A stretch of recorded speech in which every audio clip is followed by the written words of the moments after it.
खाते खाते खाते पूरे अनाज ही खा लेते हैं। उसके भाई आते हैं, उन्हें कहते हैं, अरे मूर्ख, मैंने तुझे कहा था कि पक्षियों से अनाज को बचाना है, तूने तो पक्षियों को अनाज पूरा खिला दिया।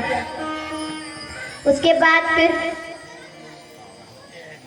अब उसके भाई उसको दूसरा काम देते हैं, बोलते हैं काम कर, खेत में नाली बना लो। अब वो नाली बनाने की जगह कुआं बना देते हैं। नाली बनाने की जगह वो कुआं बना देते हैं। जड़ भरत जी एकदम शांत पागल की तरह रहते थे। एक बार की बात है, एक बालक था, वो घर छोड़ करके भाग गया था। संत बनने के लिए, महात्मा बनने के लिए वो घर छोड़ करके भाग गया और एक आश्रम में चला गया।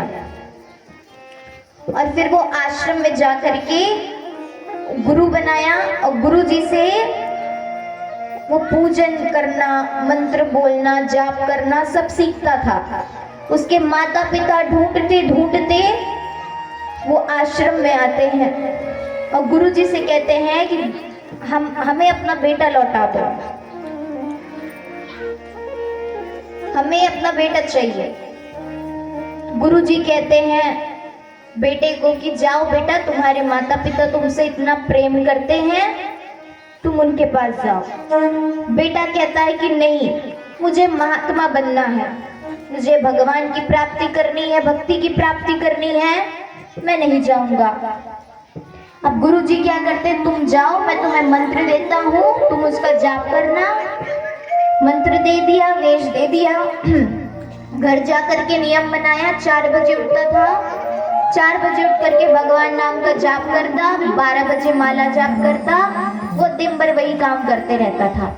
एक दिन सहा, परिवार वाले ने 2 दिन सहा, 1 महीने जैसे ही होते हैं आ करके कहते हैं, अरे तेरा कुछ काम धंधा नहीं रहता, दिन भर जब देखो तब माला जपते रहता है। उनका बेटा कहता है, देखिए आपने मुझे उठा करके वहां से लाया है, मैं तो महात्मा बनने के लिए ही गया था, आप लोगों ने मुझे यहाँ लाया है, मैं तो करूंगा, और अगर आपको पसंद है तो रखो, नहीं पसंद है तो मत रखो, मैं जा रहा हूँ आश्रम। तब माता पिता ने जा आश्रम भेज दिया। तो धीरे धीरे करके जब बोझ लगने लगते हैं, जब परिवार का मन भर जाता है या किसी रिश्ते में मन भर जाता है, जब वो चीज बोझ लगने लगता है तो अपने से ही वो चीज का त्याग कर देते हैं। तो वैसे ही माता पिता ने भी अपने बेटे को उस आश्रम में छोड़ दिया।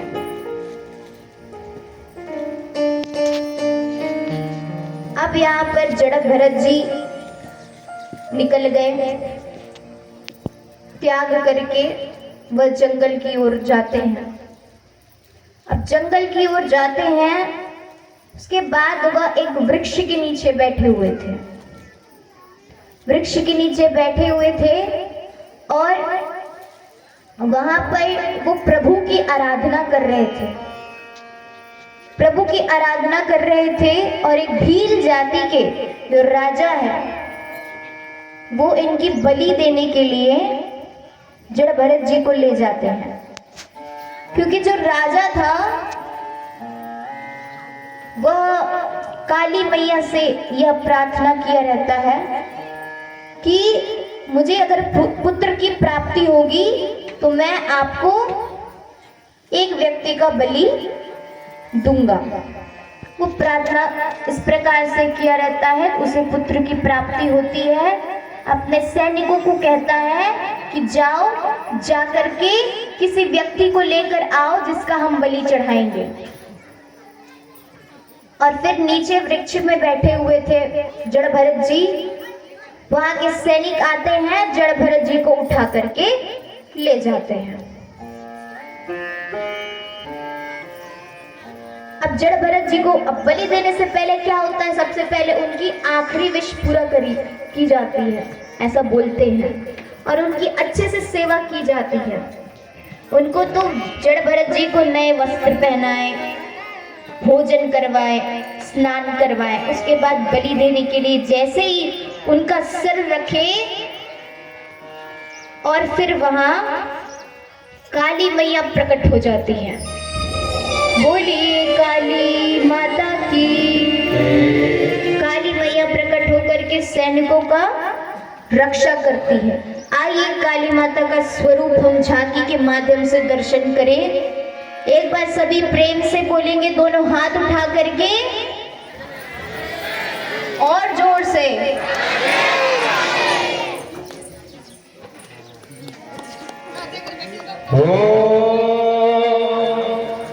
बोले काली मैया की जय।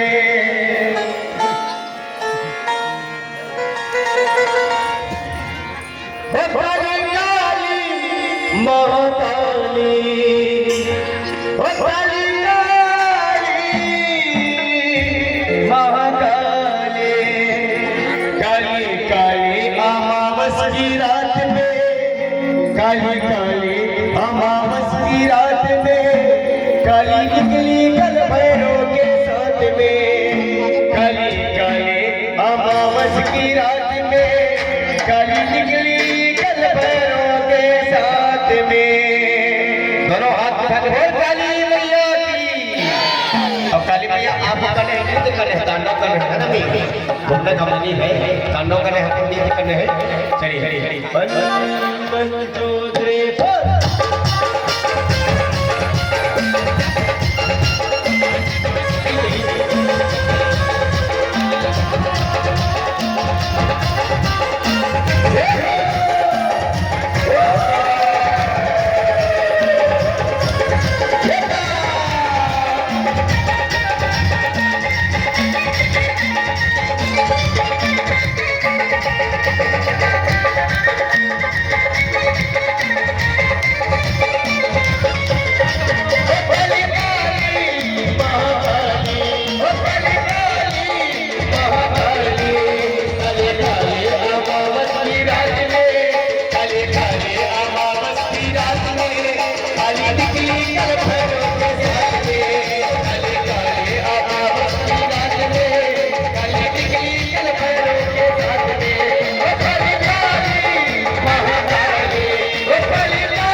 हाथ उठा के ताली की सेवा करेंगे।